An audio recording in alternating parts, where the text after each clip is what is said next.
The iron latch groaned as Daniel Price lifted it, dust lifting like ghost breath into the lamplight.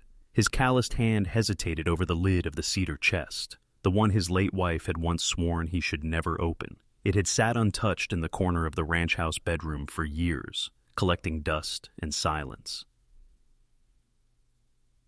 Now, the woman he'd found trembling on his porch an hour ago, her dress torn, her cheeks streaked with dirt and blood, was weeping. "Don't touch that," she begged, voice breaking. Her hands shook as though the chest itself were alive. Daniel's chest tightened. The woman had appeared in the storm like a specter, whispering only her name, Clara, before collapsing at his door. He'd carried her inside, given her water, and now here she was, warning him away from a box that by all rights belonged to his house, his past. The lantern flame flickered against the chest's brass hinges, throwing shadows like reaching fingers across the walls. He studied Clara, her wide eyes brimming with terror, and felt the old weight of the house pressing down. Mary, his wife, had left that chest locked before she died, said it was her family's burden, not his. He hadn't questioned her then. He'd loved her too much. But Mary had been gone 4 winters now. "What's inside?" Daniel asked, his voice low, steady. Clara shook her head violently, clutching the quilt around her thin shoulders. "If you open it, it won't just be you who suffers. Please." The wind screamed across the plains outside, rattling the shutters. He thought he heard another sound beneath it, hoofbeats, far but closing. He let the chest lid fall shut with a muted thud. His pulse quickened. Clara flinched like a hunted thing. Daniel reached for the rifle leaning against the wall, instinct telling him danger was already on the wind. Before he could speak again, before he could demand to know why this stranger in his achy use cried over a chest that she shouldn't even know existed, there came a sound. A deliberate knock at the front door, 3 slow raps, measured, certain. Clara froze, her lips parting in silent horror. Daniel's grip tightened on the rifle stock. The door handle creaked, turning ever so slightly, though no one had been invited in. The knock lingered in the silence, each echo crawling across the wooden beams of the ranch house. Daniel raised the rifle, barrel steady at the door. His breath slowed, every muscle coiled. Another knock, louder this time, then silence. He glanced at Clara. Her eyes shimmered in the dim lamplight, lips trembling. She shook her head once, sharp, desperate, as if warning him not to answer. Daniel's jaw worked. "Who's out there?" he called, his voice carrying the grit of the plains. For a long beat, nothing. Then a man's voice, calm but edged. "Evenin' Price. Heard you might have company tonight." Daniel's stomach knotted. He recognized the drawl. Sheriff Maddox. The lawman had been circling his land since summer, sniffing for excuses, always hinting at unpaid debts and old grudges. If Maddox knew Clara was here, it meant more than chance. Daniel glanced back at the chest. Clara had curled into herself, whispering under her breath, "Don't let him in. Please don't." Her fingers clutched the quilt so tightly, her knuckles whitened. The rifle weighed heavy in Daniel's hands. He could open the door, play the part of the obedient rancher, let Maddox in and hand Clara over. He'd keep his land safe, his reputation clean. Or he could keep the door shut, hide Clara, invite Maddox's suspicion and wrath, and risk whatever truth lay buried inside that cursed chest. Another silence stretched thin. Then came the sheriff's voice again, smoother now, carrying that oily authority. "Best open up, Price. Don't want the neighbors saying you're harboring strays, or worse." Daniel's grip on the rifle trembled. His wife's face flashed in his mind, Mary's eyes the day she'd told him never to open that chest. She'd kept secrets, too. Secrets that now somehow tied to Clara, to this night. "Daniel," Clara whispered, her voice cracked and small, "if you let him in, I won't live till morning." The words rooted deep. He moved, quick and quiet, to the lantern. In one motion, he lowered the flame until the room sank into near darkness. Clara's breathing rasped in the hush. The door handle twisted harder this time, wood groaning under the strain. Maddox was trying it, testing. Daniel lifted the rifle, leveled it at the door, and spoke into the dark. "Sheriff," he said, voice iron now, "my house ain't open tonight." Silence, then boots crunching against gravel, slow steps circling the porch. Clara's eyes filled with dread. Daniel's heart hammered. From outside, Maddox's voice rose again, quieter, more menacing. "Then I'll just wait. Won't be long for others come ridin'." The first hoofbeats came before dawn, faint at first, then multiplying, until the earth itself seemed to thrum with the rhythm of riders approaching. Daniel stood at the window, the rifle cold in his hands. The horizon glowed faint gray, enough to show the silhouettes, half a dozen, maybe more, cresting the ridge. Behind him, Clara paced like a caged bird. Her breath was ragged, her hair falling loose around her dirt-streaked face. "They'll kill me," she whispered. "If Maddox doesn't get what he wants, he'll let them tear this place apart." Daniel kept his gaze on the riders. Maddox rode in front, straight-backed, hat tilted low. Even at a distance, the man's presence carried menace. The others, rough-looking men with rifles across their saddles, were no deputies, hired guns. "Why's he after you?" Daniel asked quietly, not turning. Clara hesitated, then shook her head. "It's not me. It's what I carried, what your wife locked away." Her eyes flicked to the chest in the corner, and for the first time her fear sharpened into something else. Shame, maybe, or guilt.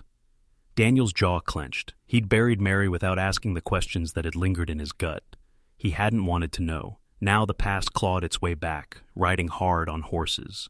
The hoofbeats drew closer. One of the hired guns let out a whistle that cut the morning air. Maddox called out, voice carrying clean across the plains. "Price, don't make this harder than it needs to be. Hand her over, and maybe we forget you ever sheltered her." The words slammed into the quiet house. Clara pressed herself against the wall, shaking her head. Daniel tightened his grip on the rifle. "Don't answer," Clara hissed. "If they come inside, we won't survive." Boots scraped on the porch. Maddox again. "Last chance. You open that door, Daniel, and we settle this neighborly. You keep it shut, and I promise you'll lose more than this house." A pause, silence stretching thin. Then a new sound, wood striking metal. One of the riders jamming a crowbar under the door hinges. Daniel spun, heart pounding. The chest sat in the corner, still sealed, still humming with secrets. Clara's eyes begged him not to touch it, but his instinct screamed that whatever Mary had hidden inside was the only card left to play. The doorframe groaned, splinters cracking. Maddox's voice cut sharp. "Break it down!" The first hinge tore loose. The door splintered with a final groan, dust filling the room like smoke from a gunshot.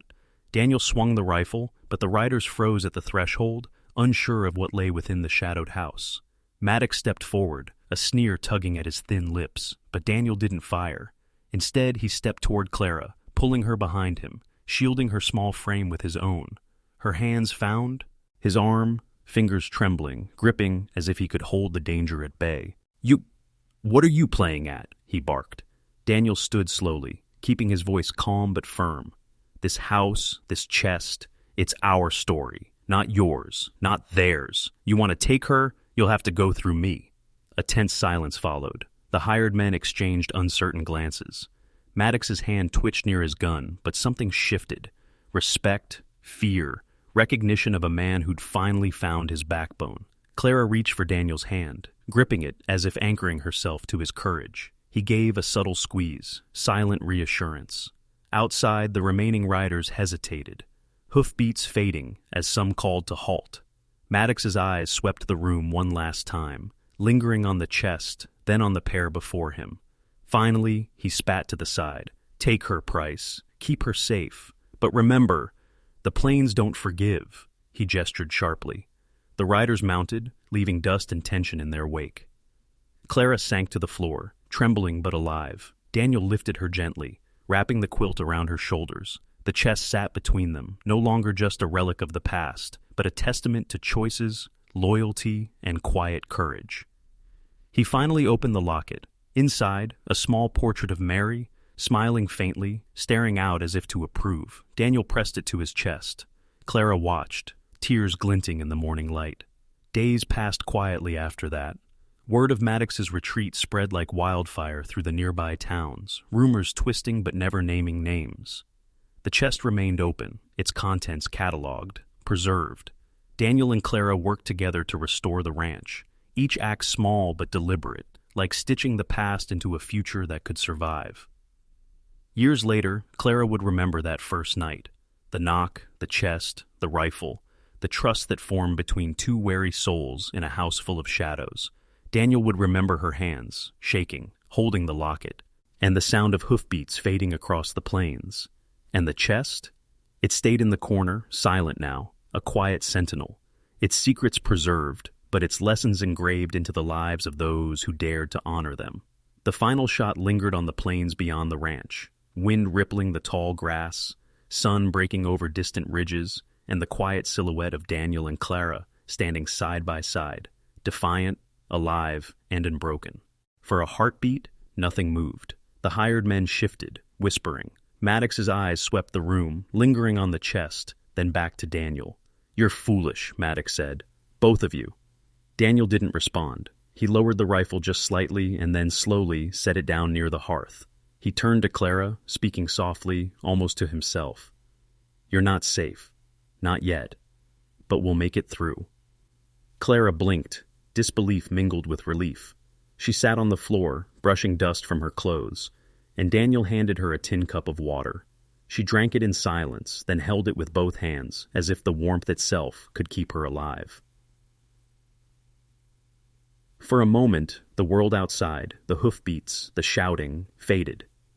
Daniel sat across from her, unfastening the chest just enough to peek inside, but stopping before breaking the seal. He saw papers, old letters tied in ribbon, a locket, a photograph of Mary, smiling, young, alive. Clara's eyes followed his gaze. She kept it all. My family." Her voice trembled. "It's why they want me gone. It's not me. It's her past. Your past." Daniel nodded slowly, understanding dawning. The chest had been a shield, a memory, a trap. Now it was a bridge. Outside, the riders shifted, uneasy, sensing the calm but unwilling to breach it. Maddox's voice called again, distant now, but laced with impatience. "Price, enough of this. Hand her over." Daniel looked at Clara, then back to the chest. He hesitated, then pulled out the locket, placing it carefully in her hands. A small gesture, almost imperceptible, but it grounded them both. She clasped it to her chest, the tears she'd been holding breaking into quiet sobs.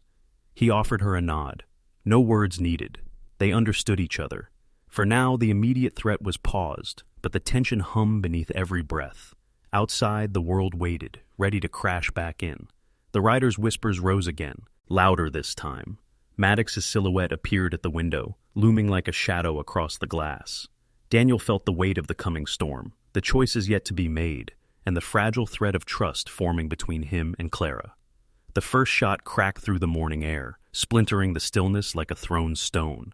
Daniel dove behind the table, pulling Clara down beside him. The hired men fired from the doorway, rifles kicking smoke into the room. Maddox's voice cut over it all, sharp and furious. "Price, don't make me break this place." Daniel's heart hammered. He had one choice left, the chest. With a glance at Clara, he eased it open fully, revealing its hidden contents. Mary's letters, keepsakes, and the locket she'd once worn. He lifted a folded letter, addressed to him in Mary's careful hand, and let the paper fall into the fire's glow. Maddox's men froze. The letter wasn't treasure, money, or proof of crime. It was a confession, a truth no one else could exploit. Maddox's face flickered with confusion and rage.